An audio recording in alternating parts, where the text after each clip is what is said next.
Hey guys, what's going on? This is mistavp coming back at you with another Jurassic World Fallen Kingdom video. Today what we've got is the Off-Road Rescue Rig by Mattel. Technically it falls under the Matchbox line, but we all know the Matchbox is owned by Mattel. Thank you. So this thing has got some cool features. First of all, it's got lights and sounds, and I will showcase those in just a minute here.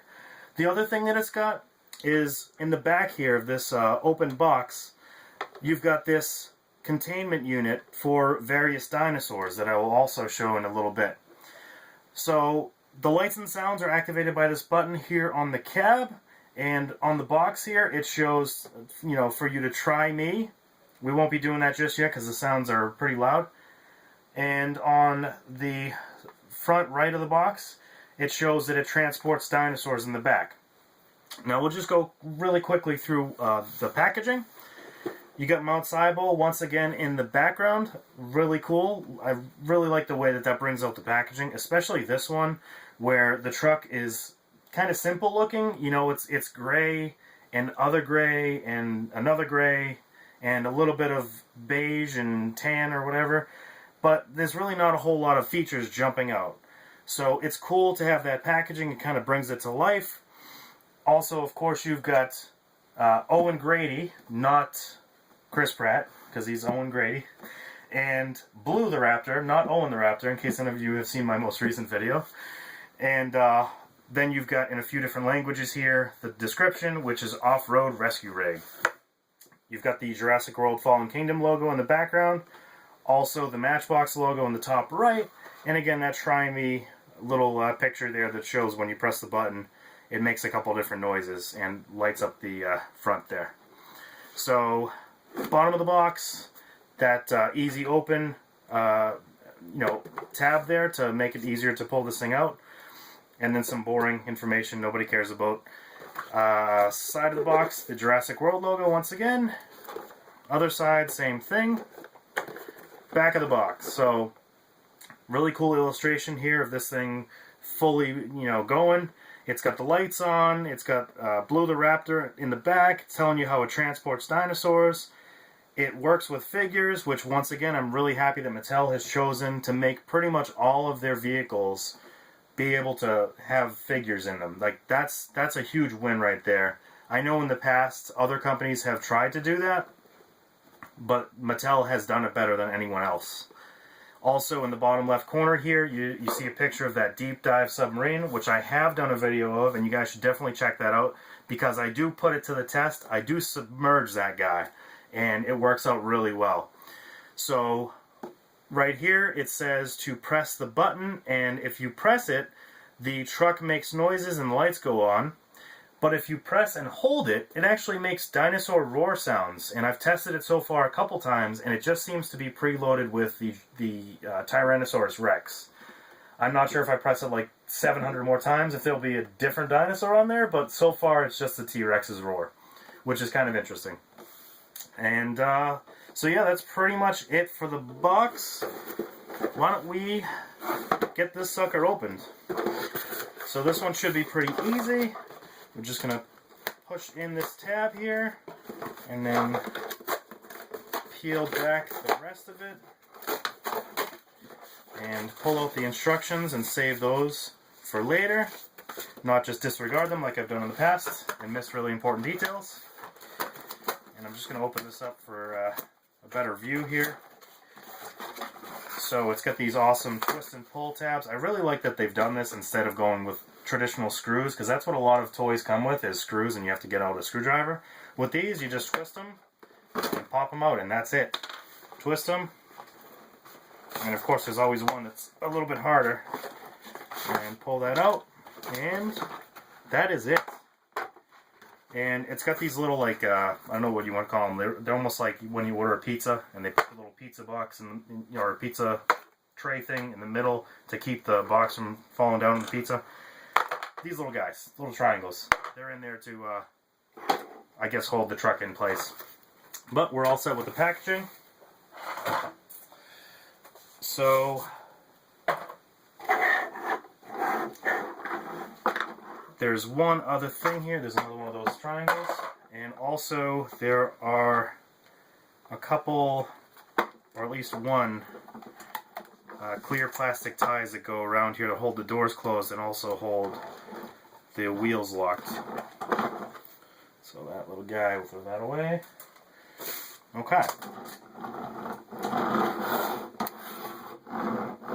So first impressions for mobility's sake is it does not roll as easily as the Jurassic Park Jeep, the Jaypee 18. It honestly reminds me so much of the old Kenner vehicles, just the way the tires are like pressed onto the plastic hubs that are on the vehicle. That's fine though. I mean, it still rolls just fine, just not as as nice as some of the other ones. And the doors open, which is really cool. And they open like a full 180 degrees there, so you can definitely fit figures in there really easily without having to try and, get in there all, discombobulated. So I do think this truck could use a little bit better of a paint scheme. But at the same time, I do like that there's some different colors here. Like, I think if this back piece was the same color as the front piece, it would look really, really boring. But again, you got two different color grays there. One thing that I'm kind of surprised that they did with the wheels, for some reason they made them like a charcoal gray instead of just doing black.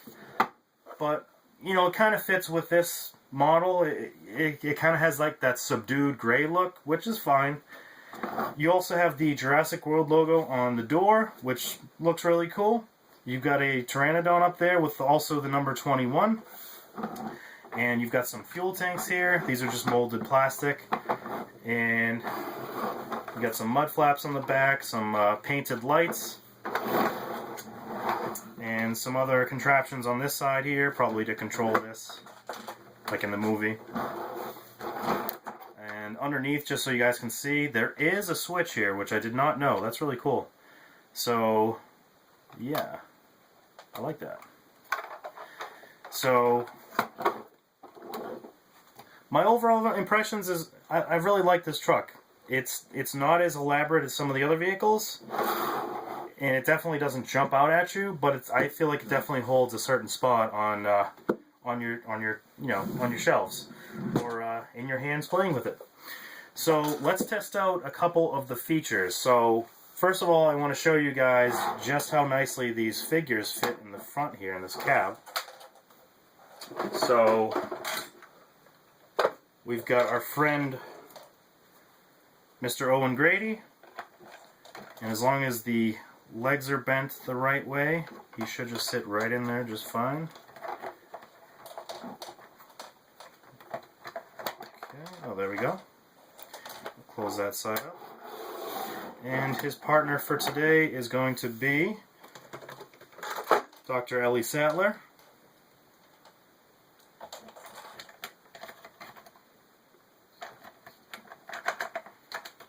Okay. Alright, very cool. I like how they've molded that cab just large enough so that the figures actually fit in there. That's a really nice feature. Okay, so the other thing I want to show you guys is this feature here. So this vehicle is meant to rescue dinosaurs. So let's see a dinosaur in there, shall we? So first up we've got Blue. And Blue fits in there nicely. And next up, we've got the Raptor. Now, this thing I can already tell is a little bit too big for this. But hey, I mean, we can get creative, right? Hold it in there like that. Okay. And I don't think that our big friends, the T-Rexes, are going to fit in there very nicely. This is the newly reviewed Thrash and Throw, so check that review out. Also, it's good to see the scale here. I do feel like that's maybe a little small scale-wise, but I think it works. It's just a little small.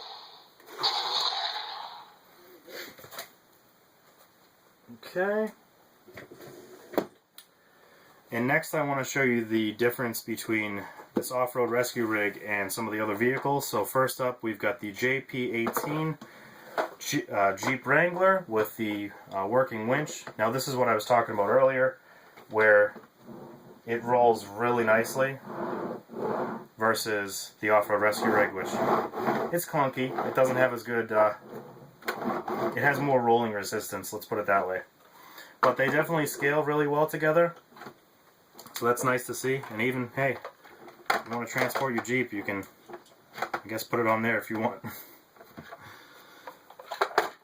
Okay, and then what I want to show you guys is, I actually saw this online. I haven't tested it yet, but supposedly you can transport the submarine on here, which it looks like it fits on there just fine.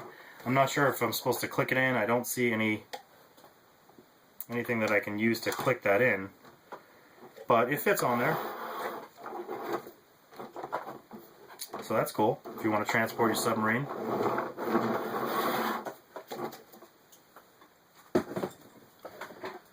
Next is a comparison that I like to do is to show the Jungle Explorer from Kenner, or by Kenner, for the original Jurassic Park movie. And you can see just by looking at the wheels, it's got the same type of wheel setup where these wheels are just pressed onto the hubs that are on here and kind of gives you that clunky motion. And obviously they're not to scale. You definitely have a big difference here between these two. The Explorer is much larger than it should be if you're trying to scale them together. And also wanted to show the radio controlled gyrosphere. Now this thing, it's tough to say because you never see the gyrosphere with any other vehicles in the same scene, so I don't know how big the gyrosphere really is, but I feel like that works. Maybe it's a little bit too large, but I think that works.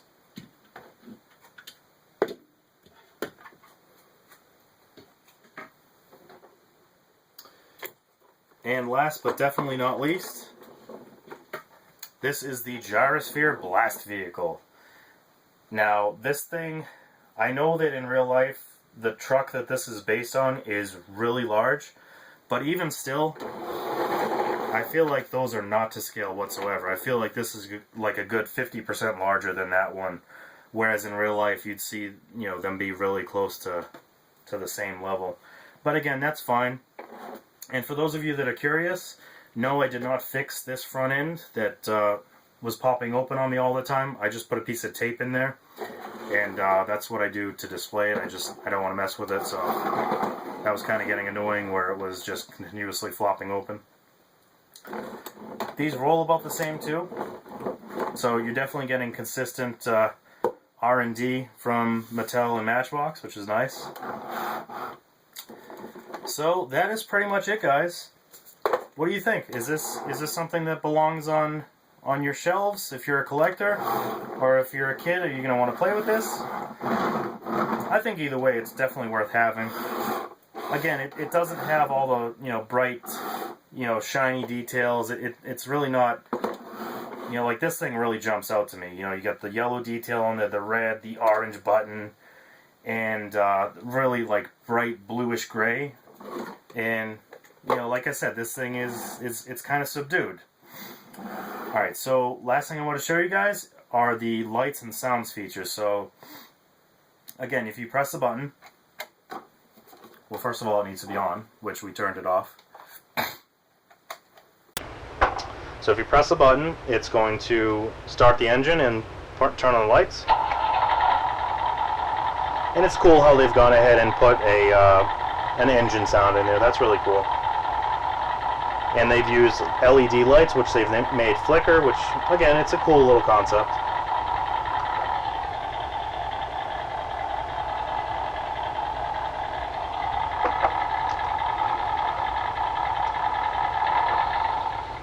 And then it shuts off automatically. So now it says if you press and hold that button, it's going to make some kind of roar. So we'll press and hold it now. I guess it has to be running before you do that. So let's press and hold it now. And you get the mighty T-Rex.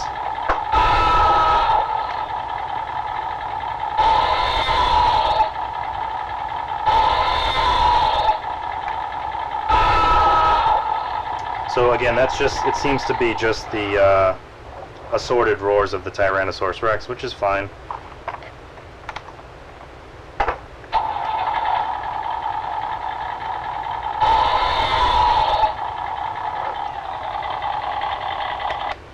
And that off switch is very much appreciated, because this thing can get a little obnoxious if you accidentally hit the button and it just goes on for a full minute there. But that's pretty much it, guys. What do you think? Do you like it? Do you hate it? Do you think Mattel could have done any better on it? What would you do if you had this? Would you maybe do a custom paint job? Would you leave it alone? Are you looking forward to getting one of these? Let me know in the comments section below what your favorite Mattel toy is so far that I've reviewed or that you've picked up. And also, remember to subscribe so you don't miss out on any of my Jurassic World Fallen Kingdom videos, as I'm trying to put out as many as possible.